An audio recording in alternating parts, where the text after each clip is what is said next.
répète souvent à tous ceux que j'accompagne, tout argent n'est pas bon à prendre finalement. Il y a de l'oseille, franchement, on n'y touche pas en fait. Tu vois, je veux dire, la loi des 80-20, ce client-là va te pourrir la life et en fait, tu vas perdre tellement de temps sur lui que ça ne sert strictement à rien de prendre cet argent-là. On se croit toujours plus beau qu'on ne l'est en fait. On croit toujours que notre solution c'est la meilleure et qu'elle va révolutionner le monde. Mais en fait, on se rend pas compte que c'est de la merde et qu'il va falloir itérer. Mais le jeu est là, il y a les règles. Mais ouais, malheureusement, je suis désolé les gars, mais le temps que tu donnes n'a pas forcément de valeur. Le seul sujet, c'est la valeur que tu apportes.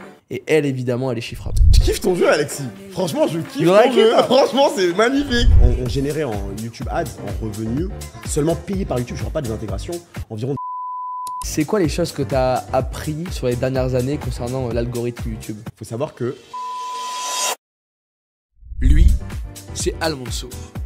Il est passé de 0 à plus de 300 000 abonnés sur sa chaîne YouTube Entrepreneur's Mindset. Et tout ça en moins d'1 an. Et il a réussi évidemment par la suite à monétiser son audience. Aujourd'hui, on va découvrir son histoire et surtout récupérer toutes les informations les plus précieuses qu'il a réussi à recueillir sur ces dernières années à créer du contenu sur YouTube. Mon objectif, c'est que tu puisses récupérer ces informations, les appliquer, créer une audience et la monétiser dès la fin de la vidéo. On regarde ça ensemble dans 60 minutes chrono. Bon visionnage. Lui, c'est Alexis. Il a 21 ans et depuis plus de 5 ans, il s'efforce à côtoyer uniquement des gens qui le font kiffer. Alexis est un vendeur et depuis toujours, il adore les petites questions qui créent les grandes discussions. Alors que tout le monde crée les mêmes podcasts avec les mêmes questions, Alexis et son équipe ont voulu créer un jeu sérieux dans le fond et gaulé dans la forme. 60 minutes chrono. Imagine, un jeu qui lie humour, des bons moments et des rires avec du sérieux, de la valeur et des clés pour changer sa vie. C'est ce qu'Alexis et ses équipes ont créé juste pour toi. Le jeu est extrêmement simple. Pendant 60 minutes, Alexis va tirer des cartes pour son invité. Sur chaque carte se cachent des questions qui vont de simple à très compliquées. L'invité sera muni de 2 cartes spéciales. La carte Joker qui va permettre à l'invité de ne pas répondre, la carte Reverse qui va obliger à Alexis à également répondre à la question. Vérité ou mensonge, dans tous les cas, il y en a qui vont cracher le morceau aujourd'hui. Bon épisode.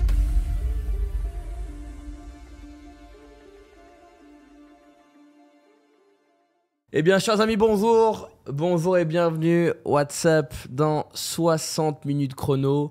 Les petites questions, des grandes discussions. Un jeu sérieux dans le fond et gaulerie dans la forme. Et aujourd'hui, on est avec tonton Al Mansour. How are you doing, man? Very good, brother. I'm so happy to be with you, bro. It's good Always to a see good you. time. Always Bien a good sûr. time. C'est un gars que j'ai rencontré il y a un peu plus de 2 ans. Ouais, presque 3 maintenant. Presque 3 ans maintenant, Yes. effectivement. Et il y a eu une vraie osmose, tu vois. Quand on s'est rencontrés, on a kiffé la vibe de malade. Après, tu m'as invité, on a fait une première interview. Ça avait bien chez Mars, ça avait marché de ouf. Hein. Franchement, je l'ai revu il y a pas longtemps, justement. Ah, Franchement, c'était elle avait cool. grave bien C'était un marché, délire. ouais. Et franchement, c'était pas recapté depuis semaine dernière. Ça faisait donc 2 ans. On est occupé de dingue. T'as une vie de ouf. T'as une boîte vraiment que moi je trouve stylée. J'ai beaucoup de respect pour les mecs qui créent des boîtes comme la tienne. Et puis voilà, qu'on est parti pour 60 minutes chrono. Let's go, let's Est-ce que kill t'es it. ready? Let's do it, I'm ready. I'm gonna shuffle. Parce qu'à chaque fois, les mecs ils disent que je triche. Ah ouais? Ouais, c'est relou. Alexis, je pense pas que ce soit le type de mec à tricher. Il triche pas avec la vie. Moi, je pense que je suis le type de mec à traîner. Moi, je pense que si. J'ai essayé de le couvrir un peu. Alors ça, c'est une bonne question pour commencer parce que donc t'as un game où évidemment à côté t'as une boîte qui fonctionne et t'as monté une vraie boîte sérieuse. En plus dans un domaine qui est assez compliqué en réalité. J'avoue, faut le dire. Mais à côté, t'as aussi développé une vraie communauté online. Yes. T'as une chaîne YouTube qui compte un peu plus de 300 000 personnes aujourd'hui. 370 000. 300 000 personnes. Et j'ai une question qui est du coup reliée à ça. En fait, la question c'est quelle est la plus grosse somme d'argent que tu aies refusée? Parce que je sais, et on en a discuté récemment, que pendant longtemps, tu étais un gars uniquement très attaché au value que tu partageais.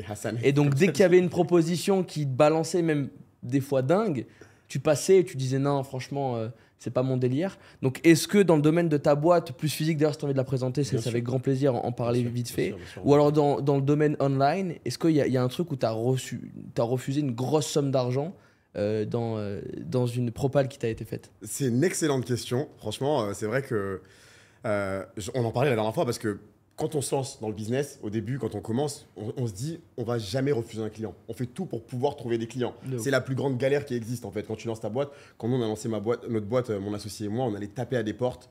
On se faisait envoyer bouler. En plus, moi je suis noir. Mon associé c'est un arabe. En France, les gars, vous pouvez imaginer, c'était le tiercé gagnant.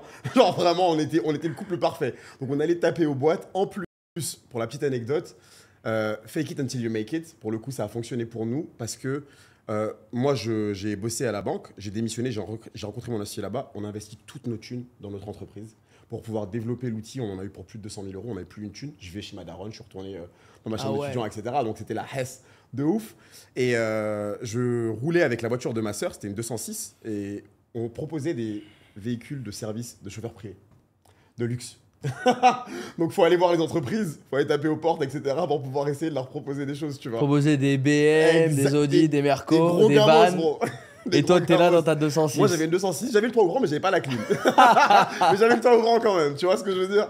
Donc j'allais avec ma petite 2-2 et je m'habillais en costard, bien sûr, costarisé, etc. En plus, j'étais jeune parce que j'avais quoi, 24 peut-être, 24 ans. Je me mettais en costard et tout, et j'allais voir les entreprises, je tapais aux portes pour pouvoir leur dire, ouais les gars, nous on va vous proposer des services de chauffeurs privés. Une petite anecdote, on était dans un hôtel, je crois que c'était un nouveau hôtel, si je dis pas de conneries, à Lyon, dans le nord de Lyon, vers Sainte-Foy. J'avais un rendez-vous avec la meuf, la responsable du nouveau hôtel, et elle me dit, je vais vous raccompagner. Je me dis, putain. Non, reste Al, cousine. Je me dis, non, s'il te plaît, ne me raccompagne pas parce qu'elle avait kiffé le pitch et tout, tu vois. Je lui avais fait le petit développement et tout, etc. Elle me dit, je vais vous raccompagner. J'ai dit, non. J'ai tout fait pour la Veski, Alexis, je te jure. Elle a insisté. Et en fait, ce que j'ai fait, je lui ai dit, vous savez quoi, je suis garé de l'autre côté et tout. Donc je vais vous dire au revoir sur le pas de la porte et on va se séparer comme ça. J'ai attendu au moins 20 minutes avant d'aller à ma voiture pour y aller. Donc, du coup, pour répondre à ta question, parce que je pense à ça en fait, parce que c'est très difficile quand tu commences. Nous, on a démarré du coup avec Naveco, ça s'appelle Naveco, mon entreprise. On devait aller taper du coup aux portes pour pouvoir gagner, je sais pas, 500 euros, les premiers 500 euros de chiffre d'affaires. Donc, Naveco, juste en 2 secondes, c'est une entreprise qui propose des prestations de chauffeurs privés, surtout pour les entreprises. Voilà, exactement. Voilà. On est spécialisé du coup dans la mise en relation avec les entreprises et surtout sur les courses à forte valeur ajoutée. C'est-à-dire qu'on va plutôt faire des trajets longue distance. J'ai été chez Oussama la dernière fois pour son event et il est client du coup de Naveco. Il disait ouais, vous m'avez sauvé la vie et tout. La dernière fois il était à Paris, il devait aller je sais pas où, super loin. Il fait des courses super chères et tout chez nous. Et c'est un peu ce qu'on fait du coup. Nous on va faire plutôt de la réservation à l'avance. En fait on a pris Uber mais on a inversé du coup la problématique. Ceux qui font appel à Uber, ils ont besoin d'avoir un chauffeur dans l'immédiat. Tout de suite. Voilà. Et souvent pour la courte distance. Exactement. Et nous c'est de la réservation à l'avance et plutôt de la longue distance du coup. Mais voilà, je ne vais pas rentrer forcément dans le détail parce que j'ai envie de répondre à ta question. Mais on a quelques spécificités qui fait qu'on est très différent du coup de ce qui se fait sur le marché. Mais il se trouve qu'aujourd'hui, voilà, je ne suis même plus exécutant dans l'entreprise. Là, aujourd'hui, on a un gérant qui s'occupe de tout. C'est pour ça d'ailleurs que je me retrouve à Dubaï aujourd'hui et qui gère ça voilà, de son côté. Bref, pour répondre à ta question, pour y revenir du coup, j'ai parlé de ça pour expliquer à quel point on veut faire du fric au début. Et tu peux pas te permettre de prends tout au début. Et tu vas jamais dire à un client non. On a accepté des trucs. Franchement, j'étais le tapin de certaines entreprises. J'ai accepté tout. Je me rappelle d'une entreprise en particulier qui était dans la région de Saint-Etienne. Elle avait des exigences de malade. Et à chaque fois, elle appelait, elle demandait à me parler à moi parce qu'elle voulait parler à personne d'autre. Et elle voulait qu'on fasse ça pour elle. Il fallait développer tel truc, nanana. Et on se décarcassait pour le faire. Parce qu'on se disait, on ne peut pas les perdre. C'était une boîte qui s'appelle Bakers qui faisait 2 millions d'euros à l'époque de chiffre d'affaires.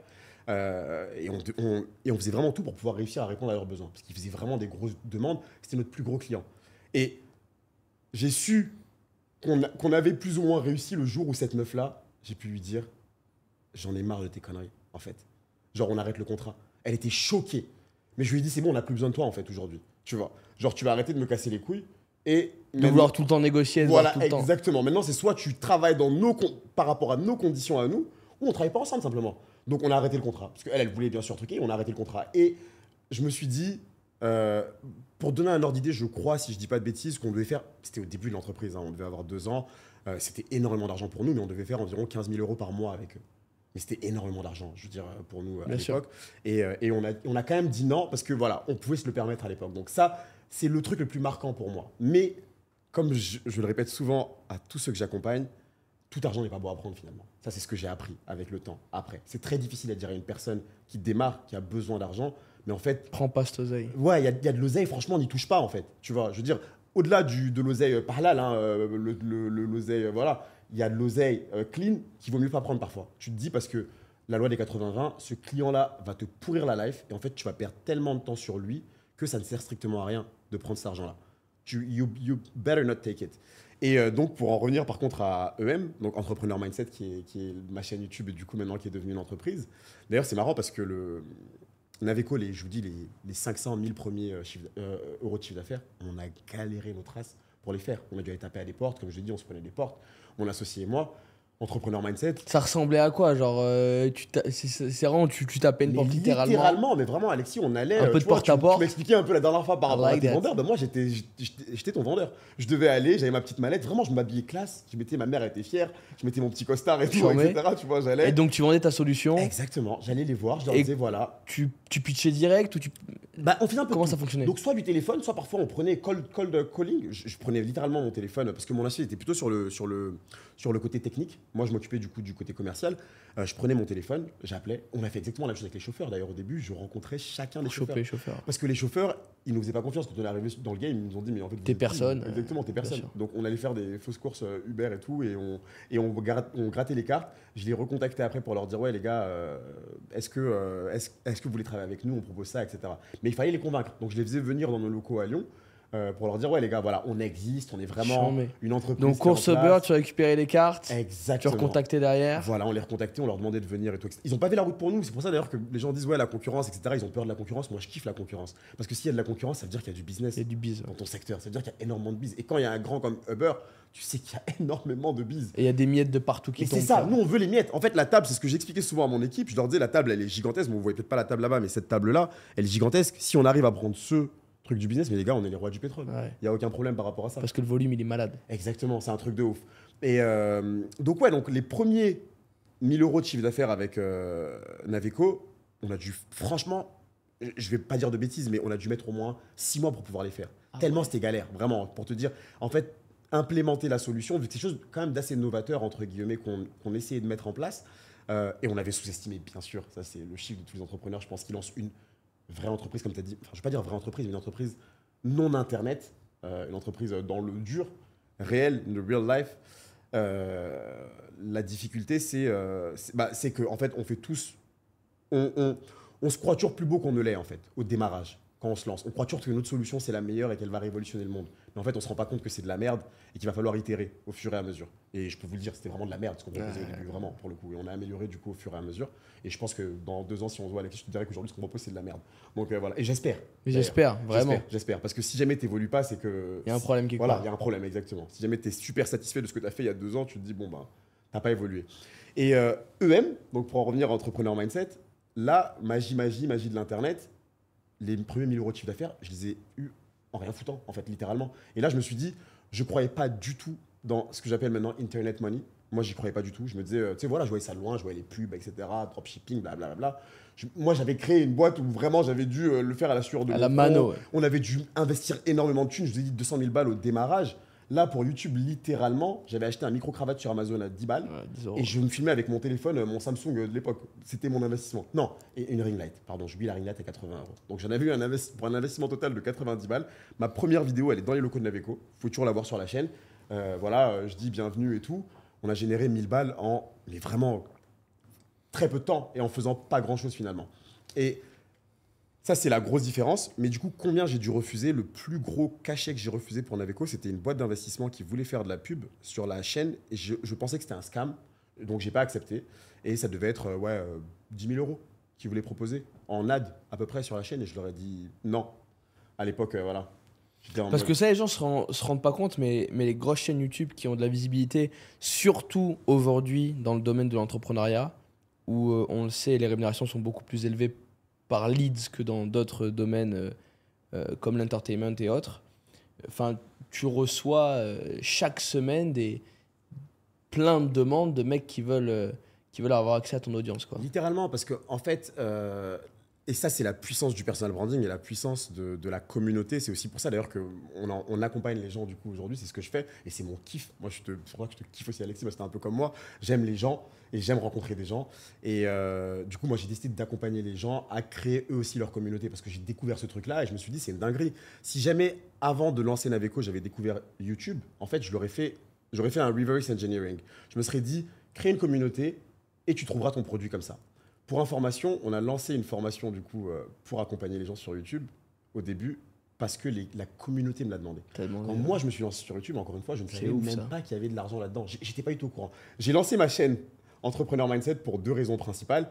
La première, c'est que mes proches me saoulaient en mode ouais, toi, tu es devenu entrepreneur parce que tu as la tchatch, parce que tu es commercial, parce que tu es jeune, parce que nanana. Bref, les excuses habituelles. Tu vois. Et eux, ils avaient des enfants trop grands, trop bronzés, pas assez bronzés, trop petits, etc. Bref, toutes les excuses du monde. Et je leur disais, c'est des excuses, les gars. Vous m'énervez, lancez-vous. Et je leur disais, tout est dans le mindset, en fait.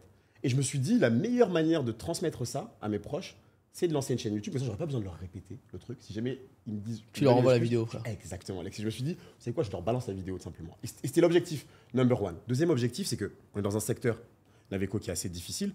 Et big respect, du coup, justement, aux chauffeurs et tout, etc. Parce que c'est un secteur très, très concurrentiel et très, très difficile, du coup, pour eux. Et j'avais besoin intellectuellement de penser à autre chose. Parce que je suis quelqu'un qui me donne à 100% quand je fais quelque chose. Je suis vraiment à fond. Et j'étais à fond dans Naveco. Et pour te dire à quel point j'étais à fond, c'est que j'avais tout coupé, toutes mes autres activités, autres que mon entreprise. À cette époque-là, je dormais Naveco, je mangeais Naveco. Mon neveu m'appelait, et c'est marrant parce que j'ai trouvé une photo il y a pas longtemps, il m'appelait Naveco Bonjour. Je te jure, Alexis. Donc tu vois, tu parlais de call. Je te jure, mon neveu m'appelait Naveco Bonjour parce que je prenais parfois des appels à 3h du mat, en fait. On a eu des chauffeurs parfois qui... Ça, c'était la difficulté aussi, les anecdotes du début. On a eu des chauffeurs... 3h du mat, le client t'appelle, il est où mon chauffeur? Parce que nous, on faisait un renvoi sur notre téléphone portable. Et je travaillais du coup 24/24 pratiquement. Et le client t'appelle le chauffeur. Ouais, ma femme est enceinte. Ouais, mais t'étais pas au courant que ta femme était enceinte. Faut prévenir, mon pote. Ouais, grave, genre avant, tu vois. Et je prenais la voiture et j'allais la faire, la course. Ah, vraiment, je me suis retrouvé à un moment donné. C'est pour ça que ça me faisait rire au début quand on me disait t'étais le CEO de Naveco. J'étais balayeur, chauffeur, secrétaire. J'ai tout fait. Les gens se rendent pas compte de ça. Exactement. Ça, c'est la puissance d'ailleurs de l'entrepreneuriat, c'est que tu apprends énormément de compétences en fait. Et tu es obligé de tout faire à la main, tu fais tout sur l'instant. Et de toute façon, l'idée elle est simple, c'est que quand tu as un mec, même si tu sais pas conduire une voiture, quand tu as un mec à 3h qui t'appelle et que tu sais que si tu prends pas la course, tu as une partie de ta boîte qui est en train de naître, qui va s'écrouler, d'un coup tu commences à savoir conduire. Go to Geneva, je te dis, je l'ai fait. J'ai tapé des lions. Le plus long que j'ai fait, parce qu'un chauffeur nous avait planté, c'était un Lyon-Lausanne. Donc Lausanne, c'est de l'autre côté de la Suisse. C'est quoi? C'est 3 ouais, j'ai au moins un bon 4-5 heures de route, facile. Allez. Trajet. Allez, bien sûr, allez. Et après, tu as dû faire dans le sens retour. Si. Donc ça, c'est des choses, en fait, il faut les accepter quand tu te lances. Mais après, voilà, t'en rigoles, etc. Mais sur le coup, il faut juste te dire, you have to be resilient enough. Tu dois avoir suffisamment de résilience. De résilience, simplement, voilà, et le bon mindset pour te dire, je veux y arriver et c'est mon entreprise. Et je me donne à fond. En fait, il faut avoir conscience que tu vas avoir des obstacles qui vont être extrêmement difficiles à franchir. Il faut en avoir conscience. Et je pense que c'est tellement mieux de le savoir en avance et de l'accepter. Responsabilité. Voilà. Plutôt que de te dire, une fois que tu te retrouves confronté à l'étape, ouais, l'univers est contre moi. Non, mec, c'est normal, c'est la vie. Prends ta responsabilité. Exactement, c'est la vie, c'est ta responsabilité. Et go for it. Yes, c'est toi qui as décidé de le faire. Bouge-toi le cul et fais-le, en fait, simplement, tu vois. Et du coup, voilà, quand le mec appelle, ouais, mon chauffeur, il est pas là, bah écoute...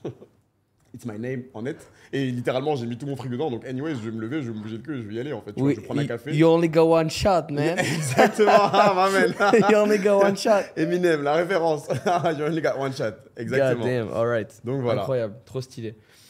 Alors, ça, c'est intéressant parce que du coup, tu vois, maintenant, tu as les deux facettes. Tu as fait business plus valo long terme. Là, tu es dans un business qui est un peu plus à cash flow. Toi, aujourd'hui, overall, comment tu estimes ton rapport au risque globalement dans ton business? C'est une très bonne question. Moi, alors, j'ai cette nouvelle devise avec un pote à moi. C'est no risk, no Ferrari.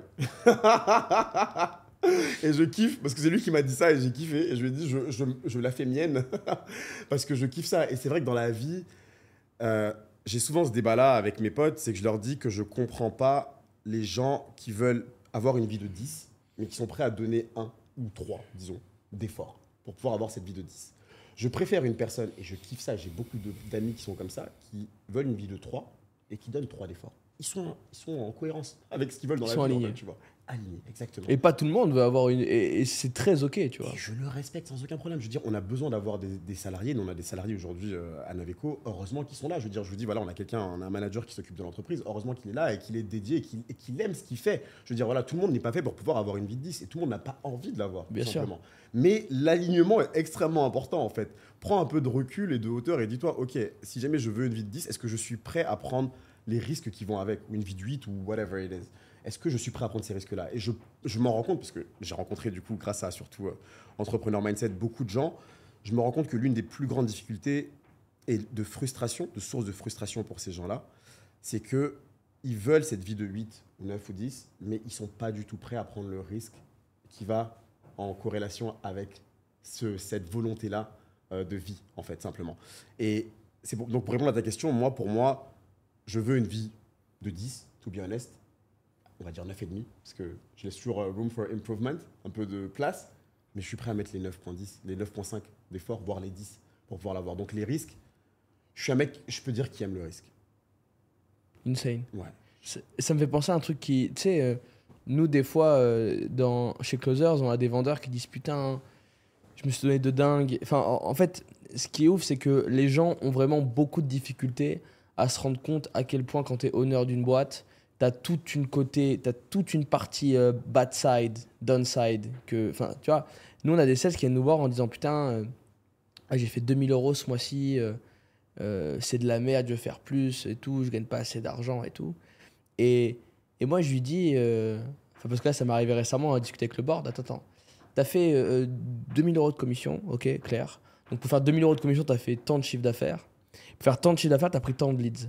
Et je montre par A plus B qu'en fait, au vu du nombre de leads qu'il a traités, c'est moi qui ai perdu de l'argent. Parce que chaque lead, évidemment, a un prix. Bien sûr. Et je lui donnais plus d'argent. Ouais. Tu vois ce que je veux dire que... Et je lui dis, mec, comment tu peux venir me voir en me disant à moi, en gros, t'es un enculé parce que tu ne nous payes pas assez, quand je te montre par A plus B que j'ai perdu de l'argent en travaillant avec toi, littéralement. Et tu vois, c'est ouf parce que souvent, les gens ont du mal à capter que de l'autre côté, toi, tu te plies en deux, tu chopes les cordes dans tous les sens. Ah oui, bien sûr. Tu t'ouvres pour que ça fonctionne. Et c'est pour ça qu'il y a un truc qui est intéressant, c'est que j'estime aujourd'hui, et avant je le faisais pas, et je pense que c'était une erreur, je partageais pas assez les risques avec les gens. Tu sais, j'étais toujours en mode, vas-y, il faut jamais partager le bas d'en dessous, faut tout garder pour toi. Les risques, c'est ton taf, ferme ta gueule, t'avances et tout. Mais au plus j'avance, au plus je me dis que c'est intéressant que les gens captent aussi ce qui se passe derrière. Bien sûr. Et comment ça fonctionne, tu vois. Bien sûr. Ah, ça, par contre, on le fait tout le temps, du coup, que ce soit chez EM ou chez Naveco, du coup, à l'époque, par rapport aux réunions. J'étais comme toi. Pendant très longtemps, je me suis dit, on est le bouclier, entre guillemets. C'est à nous de prendre sur nous par rapport à tout ça. Mais en fait, pour que les gens aient conscience de ce qui se passe, le fait de leur expliquer et de ne pas les infantiliser, entre guillemets, en les protégeant, bah, ça les aide énormément. Parce qu'ils se rendent compte de ce qui est en jeu, en fait. Et ce que tu dis par rapport à ton closer qui te coûte du fric, en fait, ça c'est aussi une difficulté que les gens ont majoritairement. En France aussi, on n'aide pas parce que le système fait que on est tellement aidé quand on fout rien. Mais tu n'es pas payé pour le temps que tu passes. Tu es payé par rapport à la valeur que tu apportes, en fait. Donc tu vas pas venir te reprocher à toi, ouais, j'ai fait que 2000 balles, alors que tu m'as coûté de l'argent, en fait, au final. Tu vois, quelle valeur tu m'as apporté? Quelle valeur tu as créée? Les mecs se plaignent, ouais, Mbappé va générer je sais pas combien de millions, mais le gars, c'est pas le sujet. Ouais. C'est la value qu'il apporte. Exactement. C'est quoi la valeur qu'il apporte? Pourquoi quelqu'un est prêt à le payer ce montant-là? Pourquoi quelqu'un était prêt à payer EM 10 000 € pour pouvoir faire une intégration? Est-ce que je vaux 10 000 €? I don't know. Mais quelqu'un est prêt à le payer, les gars. Donc si quelqu'un est prêt à le payer, la mère de Mbappé, pour en revenir à lui, justement, elle a fait une interview, ça m'a buté. Elle a dit, le journaliste lui reprochait leur greed, comment on dit? Leur avidité. Avidité. Et elle a dit, si jamais on nous avait proposé 2 milliards, on les aurait pris. Ou 1 milliard, ou je sais plus, en tout cas, elle parlait en milliards. Et elle disait, mais vous savez pourquoi? Parce que quelqu'un est prêt à le payer. Ça veut dire que c'est la valeur de mon fils, en fait. So take it. Pour la date, pourquoi est-ce que je vais te dire non? Ensuite, qu'est-ce que t'en fais? Ça, c'est un autre problème. Ok, t'as envie d'aider, etc., etc. Voilà, je suis beaucoup pour la communauté, redistribuer, etc. Mais en tout cas, si jamais quelqu'un pense que tu les vaux, pourquoi ne pas les prendre? Take it, man. Tout simplement. Mais n'oublie pas, quand tu demandes à quelqu'un quelque chose, qu'il faut que tu lui apportes de la valeur en échange. Je rigole souvent quand je vois des gens qui viennent m'écrire sur Insta ou YouTube ou par mail, etc. en me disant ouais, s'il te plaît, fais-moi de la pub, mets-moi en avant ou donne-moi de l'argent. Bref, ça aussi, bien sûr, je Ouais, bien ça, sûr, donne-moi de l'argent. le nombre Donne-moi que de j'en l'argent. reçois. Genre, donne-moi de l'argent. Mais ces mecs-là, ils pensent quoi, Mais frère? what do you want, en fait, c'est grave. Non, mais c'est-à-dire que vraiment, vous vous rendez pas compte, les gars, mais moi, je reçois, je pense, 10 messages par semaine. Mais c'est-à-dire, je reçois des IBAN, frère. C'est-à-dire, je reçois des IBAN. Ah sur ouais, Insta. carrément, moi, on me l'a jamais fait par contre. T'as jamais reçu un RIB, genre? Liban Non, ça, je l'ai jamais. En mode, ouais, frérot, je suis en galère de ouf. Donne-moi de l'oseille, ce que tu veux. Laisse-moi. Et frérot, il m'envoie un screenshot de RIB, frère. C'est un truc de ouf. Le mec, il t'envoie un screenshot de RIB. Ouais, mais Normal. il y a des gens comme ça, voilà, ils viennent te demander de l'argent en ligne sans aucun apport de valeur. Et c'est ce que je leur réponds. Je prends quand même le temps parce que je me dis, voilà, I give my share, je donne ma part de formation. Je me dis, voilà, peut-être que ça va lui servir de leçon, mais apporte-moi de la valeur. Et ensuite, Et on en il y a discute. exactement, on en discute. J'ai un super bon exemple par rapport à ça et j'en parle souvent. Mon premier community manager chez EM, quand j'ai commencé, puisque je faisais les graphiques moi-même, on en revient d'ailleurs à si jamais tu n'as pas évolué, bah c'est que voilà, t'as foiré quelque part. Je suis retombé la dernière fois sur mes premiers graphiques. Ils font mal à la tête. Ah, mais je me suis dit, mais qu'est-ce que c'était dégueulasse. Franchement, Alexis, je me suis dit, mais à quel moment tu t'es dit, mon gars, ça c'est stylé, vas-y, poste-le. En fait, tu vois ce que je veux dire. Je me suis dit, mais qu'est-ce que c'était dégueulasse. Je t'ai dit, ouais, ça va passer. Ça, ouais, grave. Mais je te jure, et je me disais, waouh, je suis sûr qu'en plus, à un moment donné, je me disais, ouais, c'est de la bombe, tu vois, poste-le. Il y a un gars qui m'a contacté, et ça m'a marqué, parce que j'avais jamais eu cette expérience-là dans ma vie. Il m'a envoyé un package de 30 créations, ou même plus, et il m'a dit, Mansour, c'est pour toi, prends-les, utilise-les, et si tu kiffes, tu reviens vers moi. J'ai ouvert les trucs, j'ai vu que c'était, franchement, par rapport à ce que moi je faisais, qui était vraiment dégueulasse, je me suis dit, waouh, le gars, il est bon, tu vois, let's try it. J'ai He had commencé it à les some poster. value. Mais le gars, direct, je l'ai recontacté, bien sûr. Il s'appelle Michel, le gars, je l'ai recontacté direct. Je lui ai dit, mon gars, j'ai envie de bosser avec toi, en fait. Et on T'as a mis de bossé la ensemble. value, go, on enchaîne. Exactement. Je veux dire, voilà, tu m'as apporté de la valeur, mais t'inquiète pas. À partir du moment où tu m'apportes de la valeur, tu vas avoir ta part de cette valeur que tu as apportée. Il n'y a aucun souci, tu vois. Donc, il faut parfois, les gens qui viennent demander de l'argent, demander, etc., tous les trucs, pense à qu'est-ce que tu as apporté comme valeur avant de me demander quoi que ce soit. Une fois que tu m'auras apporté de la valeur, il n'y a pas de souci. Je veux dire, I can give you a share, mais il n'y a aucune raison que je t'envoie de l'argent ou que je te donne de la force pour rien du tout. Même en fait. que pour du temps, d'ailleurs. Exactement. Exactement. Vous devez comprendre que vraiment, si le temps avait une corrélation quelconque avec l'argent, les gens qui font 100 heures par semaine dans des restaurants ou en service l'été sur des plages qui tournent matin, midi et soir, ils seraient multimilliardaires. Mais non, c'est pas le cas. Il y a des gens extrêmement fortunés autour du globe qui ont gagné leur argent by themselves et qui aujourd'hui travaillent presque plus. Mais juste parce qu'ils ont apporté tellement de valeur dans un marché qu'ils gagnent leur argent. Donc on n'est pas en train de dire que c'est juste ou injuste, c'est ce que c'est. Mais le jeu est là, il y a les règles, et il y a ceux qui joueront avec et ceux qui décideront de ne pas les suivre. Mais ouais, malheureusement, je suis désolé les gars, mais le temps que tu donnes n'a pas forcément de valeur. Le seul sujet, c'est la valeur que tu apportes. Et elle, évidemment, elle est chiffrable. Exactement. C'est aussi simple que ça. Et Youssoufa, je crois qu'il dit si le temps c'était de l'argent ou un truc dans le genre. Si jamais tu étais payé à ta valeur. Si jamais le fait de travailler dur rendait riche, quelque chose comme ça, toutes les daronnes africaines seraient millionnaires. Ouais, de il ouf. disait. Et c'est Ouais, vrai, de je ouf. veux dire, le fait de travailler dur, c'est pas ça forcément qui t'apporte de l'argent. C'est quelle valeur est-ce que tu apportes, en fait, aux gens. Et ouais, il faut. Think about it, man. You gotta Okay, next think one. about it. Alors, selon toi, et ça m'intéresse, bon là j'ai dit TikTok, mais en vrai c'est tous les contenus shorts, que ce soit YouTube Shorts, Instagram Reels ou TikTok.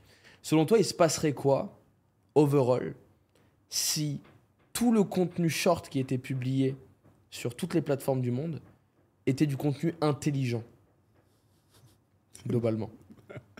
Waouh! C'est quoi ta lecture du monde si tu vois du jour au lendemain toutes les conneries qu'on voit qui sont, soit dit en passant, extrêmement drôles, tu vois. Ouais, bien sûr. Et je suis le premier à taper sûr, débordement bien quand sûr. des potes m'en envoient. Yes. Mais qu'est-ce qui se passerait si du jour au lendemain tout ce contenu débile est supprimé et qu'on envoie uniquement du contenu intelligent à forte valeur ajoutée? Ma première réaction à ta question, c'était le monde s'en porterait mieux. Mais en fait, non. Avec du recul, avant que tu dises ça, j'étais en train de me dire, mais en fait, non, moi, je kiffe recevoir des mèmes de merde qui me font mourir de rire. Des De trucs, je trouve, il y a un truc que je kiffe, c'est des créateurs qui sont créatifs, qui arrivent à te faire plier en deux en 5 secondes. Ah, y en a, c'est fou. Mais je trouve ça, je suis admiratif. Franchement, en tant que créateur de contenu moi-même, quand je vois un créateur de contenu qui est dingue, franchement, moi j'applaudis et je kiffe. Et je m'abonne et je like et tout, parce que je trouve ça ouf. Et donc, du coup, second thoughts, en réfléchissant bien, je pense que même ces vidéos de merde, drôles, etc., elles apportent leur lot de valeur. Maintenant, il y a peut-être un tri à faire. Parce qu'il y a des vidéos qui, pour le coup, sont vraiment useless, à mon sens. Donc, il y aurait peut-être une balance. Je sais pas. À mon avis, si jamais on prend les choses comme ça, parce que je suis plutôt abonné, les algorithmes te proposent ce à quoi tu es abonné, je suis plutôt abonné à des trucs, généralement, voilà, qui parlent de business, etc. Donc, je reçois beaucoup de trucs de business. Mais je pense quand même, parce que les algos forcent quand même à me proposer des conneries, parfois. Tu vois, Tu te fais embarquer. Ouais, exactement. Mais franchement, ça, on en parlera après si tu veux, mais c'est clair que j'ai mis en place des moyens de des limitation. restrictions. Ah, mais laisse tomber, T'es franchement. mort sinon. Moi, déjà, j'ai désactivé les notifications. J'ai pas de notifications sur mon téléphone. Je veux dire, il y a que les appels que j'ai en notification. Et même mon téléphone et mon associé le sait. Il m'appelle souvent et souvent, je le rappelle 30 minutes après parce que mon téléphone est sur silencieux. Donc, j'ai pas de notification à part du coup le téléphone, les appels et la banque. C'est les seuls trucs que je laisse parce que j'aime bien voir les trucs rentrer, tu vois. Genre bim, bim, bim. Quand ça sort aussi, voilà, après ça arrive. Mais c'est les seuls trucs que j'ai en notification. Sinon, je n'ai aucune notification. Ça, je le fais maintenant depuis pratiquement 5 ans. Donc, même après avoir lancé ma chaîne YouTube. Et honnêtement, ça a changé ma vie parce que tu n'es plus contrôlé du coup par ce truc-là. C'est toi qui y vas quand tu veux. Et je le vois hein, avec mes potes et tout. Voilà, les mecs, quand ils sont dans le téléphone, c'est foutu. Et même moi, quand je m'y mets, tu vois. Je veux dire, parfois, ça m'arrive d'aller pour un truc super sérieux.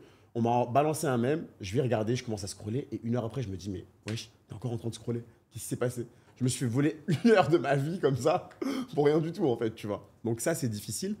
Et je dors très loin de mon téléphone aussi. Ça, c'est aussi mon autre règle, c'est que la nuit, mode avion, et il dort dans mon bureau. Le téléphone, il reste dans le bureau, il vient jamais avec moi au lit. Ça, c'est bon, le truc, ça. voilà. Impossible, je veux dire, je le laisse. Ça a été difficile au début, parce que j'étais accro, comme je pense la majorité des gens. Et maintenant, en fait, c'est une habitude. Et to be honest, le matin, je prends le temps avant de l'allumer. Je prends vraiment beaucoup de temps avant d'allumer mon téléphone, au moins 30 minutes. Et ça me laisse le temps de respirer aussi, d'activer mon cerveau, de le démarrer, etc. Ensuite, je l'allume et là, boum, c'est parti, bam, bam, bam, bam, ça y va dans tous les sens. Donc ouais, pour en revenir à la question, everything needs a balance in life. Tout a besoin d'une balance. Je pense qu'on a besoin de trucs pour gaulerie. Il faut limiter aussi. La vérité se cache dans les nuances. Exactement. C'est beau. Shaded, motherfuckers. Yeah. Est-ce que tu es fier de ta nationalité de naissance? Est-ce que je suis fier de ta nationalité de naissance? Question que je pose beaucoup parce que je reçois ici des Suisses, des Quinri, de tout. Il y en a qui sont fiers de ouf, d'autres qui détestent l'endroit où ils sont nés, leur nationalité. Est-ce que toi, cowboy, t'es fier de ta nationalité de naissance? Je kiffe ton jeu, Alexis. Franchement, je kiffe You ton like jeu. it, hein? Franchement, c'est magnifique. Et t'as capté Honnêtement. qu'il y a ma gueule là? Mais non, t'es pas sérieux. Yeah, that's mine, man.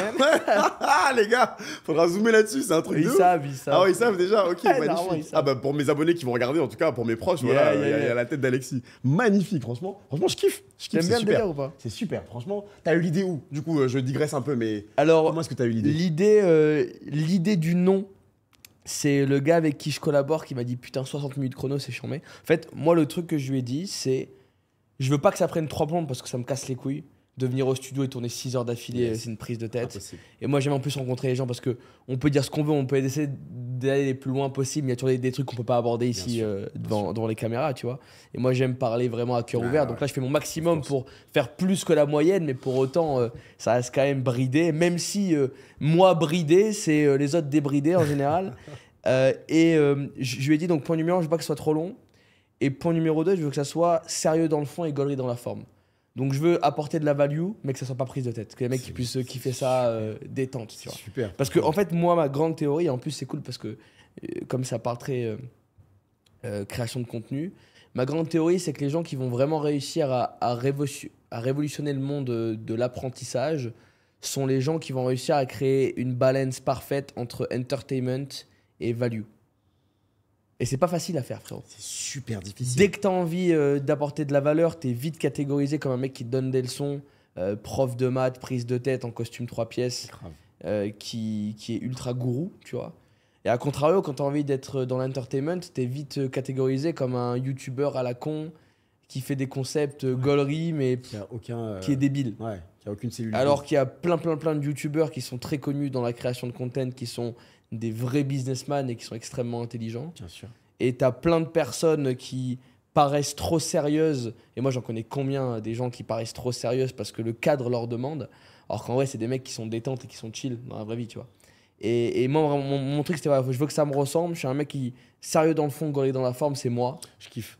parce que c'est mon game et je veux un truc court. Un conseil pour ceux qui veulent créer du contenu, et moi c'est une erreur que j'ai faite, et ça j'adore ce que tu dis, c'est qu'au début quand j'ai lancé EM, j'ai voulu, en fait dans la continuité de Naveco, où je devais donner cette image de mec sérieux, j'ai voulu faire exactement la même chose. Et parfois, là, je regarde parfois des anciennes vidéos, je me dis, on dirait que j'avais un balai dans le cul. Bon, Mais toi, ça a marché, frère. J'en ai enlevé pas mal. Ouais, c'est vrai, parce qu'il y avait besoin aussi peut-être d'apporter cette... parce que je me rappelle, j'avais créé un groupe au début, quand j'ai lancé la chaîne, de soutien entre youtubeurs qui venaient se lancer et tout. Ah ouais. Et ça aide énormément les communautés. C'est pour ça, encore une fois, qu'on a lancé le club. Mais moi là-dedans, frère. Franchement, je te mettrai là-dedans avec grand plaisir. Et... j'avais créé du coup ce groupe-là d'entraide et ça m'a énormément aidé d'ailleurs parce que franchement parfois t'es down en fait, tu lances ce truc, tu te dis punaise la vidéo elle flop, j'ai galéré là-dessus etc. Mais il y en a toujours un, c'était trop drôle parce qu'il y en a toujours un qui te sort une nouvelle astuce qu'il a trouvée. Un truc chimérique. Qui fait marre. Ouais, si jamais tu dis tel mot dans la vidéo, t'inquiète pas, l'algo il le capte et il le fait monter. Et c'était trop drôle parce que du coup on testait tous, tu vois, le mec il te dit ça, tu te dis, oh, on sait jamais. Tu vois, donc si jamais il faut dire, je sais pas, Macron dans la vidéo, bah moi je vais dire Macron par exemple, tu vois. Je vais le dire et peut-être que l'algorithme il va faire en sorte. Donc du coup tu testais les trucs. Bref, dans ce groupe-là, il y avait un gars et ça m'avait toujours fait rire. Je lui avais dit que c'était pas forcément le bon angle d'attaque. Il travaille au McDo et il avait lancé une chaîne YouTube où il expliquait aux gens comment faire du fric et devenir entrepreneur. Et moi, j'étais en face de lui, je montais dans le même groupe. Moi, j'avais mon entreprise qui tournait, etc. Et j'avais toute la légitimité pour pouvoir le faire. Donc, je mettais aussi l'accent pour avoir la légitimité. Je me rappelle au début de toutes mes vidéos avant, je disais, ouais, je m'appelle Almansour Diallo, je suis fondateur de Naveco, nanana, etc. Pour tout de suite mettre un cadre. Comme ça, au moins, les gens se disent, voilà, je sais à qui je parle. Et lui, je lui disais, c'est con de ta part de faire ça. À mon avis, ce que j'aurais fait à ta place, qui aurait été super intéressant, c'est de dire, je travaille au McDo. Et je vais devenir exactement. Mais de ouf. Vous allez suivre mon parcours. Mais de ouf. Fait. Et ça va être top. Et il l'a pas fait malheureusement, donc du coup il a pas tenu longtemps parce que forcément, je veux dire, il donne des conseils. Bon. T'es pas aligné avec ce que tu dis. Ouais, en fait, t'es pas aligné en fait le mec, tu vois. Et pourquoi est-ce que je te dis ça et pourquoi je dis que c'est un bon conseil que tu donnes dans l'alignement aussi, c'est que quand même, il y a un mec qui m'avait fait la remarque une fois et ça a un peu tout changé. Il m'a dit mais en fait, Mansour, je te voyais sur les caméras et j'ai rencontré un gars en fait qui était quand même différent, qui était beaucoup pas plus. Le même mec. Voilà, qui était beaucoup plus dans l'enjaillement, etc. Comme quand on s'est rencontrés, qu'on a kiffé direct, tu vois. Et moi, je suis comme ça, c'est plus ça ma personnalité. Mais c'est vrai que pour les vidéos, parce que je me disais aussi à l'époque, j'ai des clients en Naveco potentiellement qui vont voir la vidéo. Donc, il faut rester sérieux. Exactement. Aujourd'hui, je m'en fous parce que je suis complètement déconnecté de la boîte, entre guillemets. Ouais, mais tu vois, c'est ouf, ça, frère. Voilà, c'est plus mon image, etc. Tu vois, donc ouf, c'est pas grave. Je veux dire, maintenant, j'ai plus rien à voir. J'ai envie de dire, moi, je suis juste actionnaire. Il n'y a pas de souci, tu vois. Mais c'est super important d'être aligné. Et tu sais, frérot, alors, mec, putain, c'est ouf. Et du coup, j'ai plein de questions, donc je vais un peu dingue parce que je suis là pour récupérer de la value. Moi aussi, les gars, vous m'excusez, mais si je peux gratter un petit queutru, je gratte un petit queutru. On est là pour ça, on échange, bro. T'as capté? Mais en gros, c'est ouf ce que tu viens de dire parce que les gens sous-estiment à quel point il y a beaucoup de gars qui percent en ce moment en étant non pas dans la position du gourou qui t'apprend quelque chose, mais dans la position du mec qui apprend. Donc de l'apprenti. Mais il y a tellement de gars qui explosent. Il y a un mec dans le MMA qui a explosé, qui fait des trucs de ouf. Il y a plein de gars qui sont en mode business, mais vraiment je crée le truc et je te montre comment je galère. Et les gens s'attachent à ça. Bien sûr, c'est magnifique. Parce que les gens aiment bien voir d'autres mecs galérer. Les gens aiment bien voir que c'est pas les seuls à galérer. Ah ouais. Les gens aiment bien voir les étapes, voir le back-end. Tu vois, les gens veulent ça, quoi. On est des êtres humains, en fait, finalement. On traverse exactement les mêmes galères, en fait. ouf. Et shit is real. Je veux dire, c'est ce que je disais la dernière fois sur mon podcast. En fait, le problème aussi qu'on a, c'est qu'on a tellement montré aux gens que l'entrepreneuriat, c'était facile, que forcément, les mecs, ils abandonnent rapidement. Ils arrivent, ils se disent, ah, mais moi, j'ai vu le gars, il est là dans sa Lambo, etc. Il m'a dit qu'il y avait ouais, tu vois, Secret Formula. Secret Formula, je viens, boum, ça rentre, etc. Et ça fonctionne. Tu vois, en accompagnement sur la création de communauté, on va te dire, et moi, c'est la première chose que je dis aux gens, est-ce que tu es prêt d'ailleurs? C'était comme ça qu'on sélectionnait la deuxième version de notre formation. C'était est-ce que tu es prêt à donner au minimum 10 heures par semaine en plus de ton travail pour t'investir dans la chaîne? Parce que sinon, ça ne marchera pas et on veut avoir des gens qui ont du succès.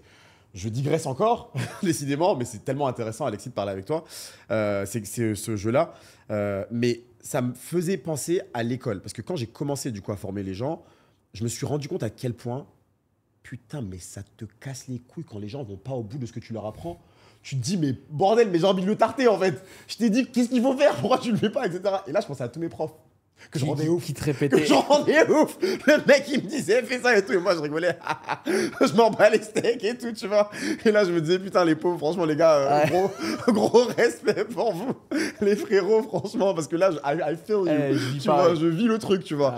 Et du coup, ce qu'il faut savoir, c'est qu'une personne qui fait une formation, quand même, elle a envie aussi d'avoir la satisfaction de voir l'élève, entre guillemets, aller au bout, en fait, réussir. Tu veux voir son succès. Donc, je voulais plus prendre de personnes parce que j'ai fait l'erreur sur la V1. En fait, on a dû avoir, mais vraiment, peut-être que la formation aussi était merdique, il faut le dire. I don't know, je veux dire, je suis pas parfait, loin de là. On a essayé d'itérer et d'améliorer au fur et à mesure. Mais la première version, on a dû avoir 20% des gens qui sont allés au bout, en fait, tu vois. Et tu te dis, putain, ouais, le mec a payé quand même 500 €, c'est 500 € du coup à l'époque. Le mec a payé 500 €, il est pas allé au bout, je comprends pas. C'est un demi-SMIC, tu vois, quand même. Genre, pourquoi t'es pas allé au bout? Et ça, c'est ultra frustrant.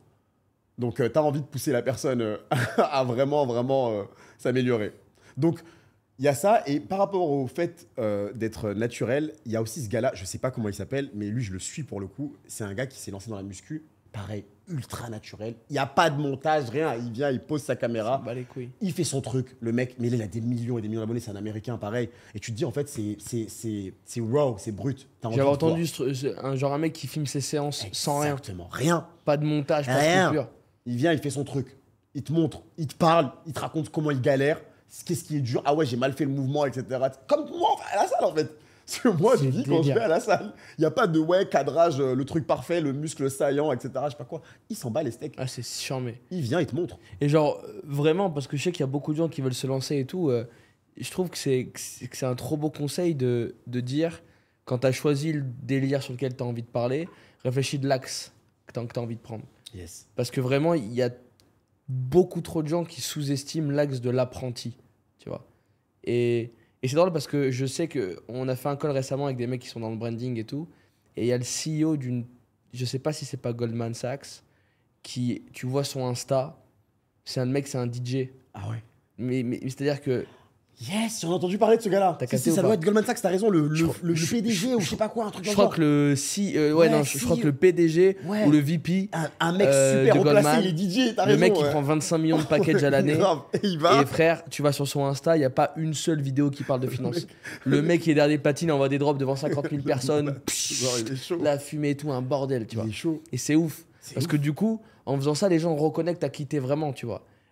Moi, j'aurais pu mettre boxe, parce que ouais, je boxe, mais je m'estime pas. Et en plus, moi, la boxe, c'est assez religieux pour moi, tu vois. Donc, je m'estime pas vouloir trop show-off, ce délire et tout.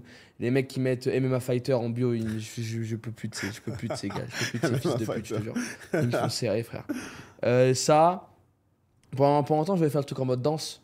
Magnifique, ça. Ça, c'est charmé, tu vois. Je trouve ça. Mais bon, c'est moi qu'une partie du temps. C'est moi que le week-end. Donc, est-ce que vraiment j'ai envie de montrer ça? Donc, moi, je suis vraiment un vendeur. Donc, j'aime bien la vidéo que je partage sur la vente parce que c'est vraiment ce que je fais. Et toi, tu me connais un petit peu.